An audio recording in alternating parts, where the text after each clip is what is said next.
Praise the lord.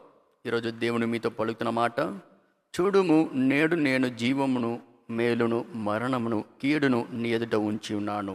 చూడుము నేడు నేను జీవమును మేలును మరణమును కీడును నీ ఎదుట ఉంచి ఉన్నాను. ద్వితీయోపదేశకాండం 30వ అధ్యాయము 15వ వచనం. Deuteronomy chapter 30 verse 15. See, I have set before you today life and good, death and evil. చూసారా, దేవుడు ఈ లేఖనాలతో మీకు చెప్తున్న మాట. దేవుడు నీకు ఒక చాయిస్ ఇస్తారు. ఈ లేఖనాలు బాగా పరిశీలించండి. ఎంత బాగా చెప్పాడు. జీవమును మేలును ఒక గుంపుగా, మరణమును కీడును ఒక గుంపుగా. ఈ మరణమును వెళ్ళాలంటే కీడు చేస్తే మరణానికి వెళ్తావు, నువ్వు మేలు చేస్తే జీవము వస్తుంది. ఇంగ్లీష్లో అయితే ఎంత క్లియర్ రాయబడుతుంది. Life and good one group, death and evil one group.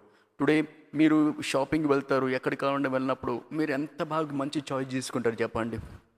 Dress కావాలంటే మంచి మంచి చాయిస్ తీసుకుంటారు.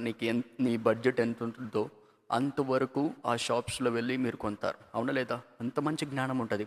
హోటల్స్ వెళ్ళాలంటే కూడా ఏ హోటల్స్ బాగుంటుందో బాగా జ్ఞానంతో కలిగి రీసెర్చ్ చేసి తీసుకుంటారు. కానీ పాపం అని తెలిసినా కూడా మీరు ఎందుకు పాపం చేస్తున్నారు? ఆ పాపము ఏం చేస్తుంది? మరణాన్ని పిలుచుకొని వెళ్తుంది కదా. ఇవన్నీ తెలిసినా కూడా మరి ఎందుకంటే చేస్తున్నారు? మళ్ళీ దేవునితో ప్రార్థన చేస్తారు కదా, దేవా నన్ను క్షమించు, చేసిన తప్పులు అంటాం. కానీ నీకు తెలుసు కూడా చేస్తున్నది తప్పు, దేవుడు క్షమించడండి ఒక మాట. కానీ మీరు బాగా దేవుని ఎరిగినట్లయితే దయచేసి ఇలాగ చేయకుండా దేవుని ఎదగండి. దేవుడు వాక్యం చెప్తుంది, మేలు చేస్తే నీకు జీవం వస్తుంది, కీడు చేస్తే నీకు మరణం వస్తుంది. అన్ని చాయిస్ నీ ముందర పెట్టాడు. నీ జీవితం ఎలాగా నువ్వు నడవాలని ఆశపడుతున్నావు, అన్ని జ్ఞానం కలిగి ఉన్నావో, ఒకసారి దేవుడు చెప్తున్న మాట కూడా అదే. మంచి పనులు చేయి, నీకు జీవం కలుగుతుంది.